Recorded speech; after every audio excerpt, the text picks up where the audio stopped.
শীতের দিনে দেশি মুরগি কীভাবে যত্ন নেবেন তা নিয়ে আজকের ভিডিওতে। আসসালামু আলাইকুম, আমি নিয়ে চলে আসলাম ছোট্ট একটা ভিডিও। দেশি মুরগি, আমরা বেশ এখন সবাই দেশি মুরগি পালন করে থাকি। দেশি মুরগি প্রথম আপনি শীতের সময় যে কী যত্নটাই নেবেন সেটা হচ্ছে যে প্রথমে আপনি ভ্যাকসিন দেবেন।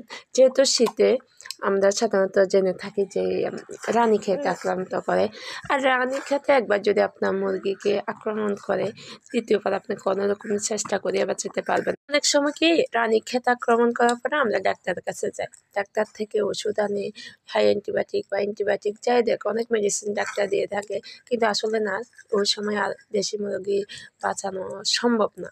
তাই রোগ আসার আগে আপনাকে রোগ প্রতিরোধ করতে হবে।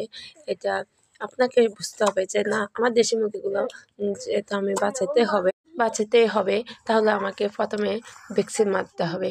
আমাদেরকে প্রত্যেক 3 থেকে 4 মাস অন্তর অন্তর আরডিপি ভ্যাকসিনটা রানীক্ষেতে মারতে হবে।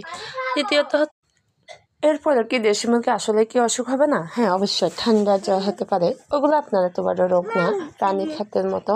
তাই আপনাকে ডক্সিভেট বা মাইক্রোনেট এই দুটি জিনিস ওষুধ ব্যবহার করতে পারেন। এই দুইটা ওষুধ আপনার খামারে অনেকটাই উপকার আসবে। আসলে আমরা সাধারণত অনেক সময় অনেক কিছু ভুল করে থাকি, এই মেডিসিন ও মেডিসিন বিভিন্ন মেডিসিন দিয়ে থাকি না। আপনি এই দুটো ওষুধ ব্যবহার করেন, আলহামদুলিল্লাহ অনেক উপকার পাবেন, যেটা আমি পেয়েছি ব্যক্তিগতভাবে। আমার গত বছরে আপনার অনেক মুরগি মারা গেছে, প্রায় 100 থেকে 150 রানীক্ষেত। আমি আসলে রানীক্ষেত যদি আপনার খামারে একবার প্রবেশ করতে পারে, সত্যি আপনি কোনো রকম বাঁচাতে পারবেন না। তাই আপনাকে প্রথমেই ভ্যাকসিন মারতে হবে।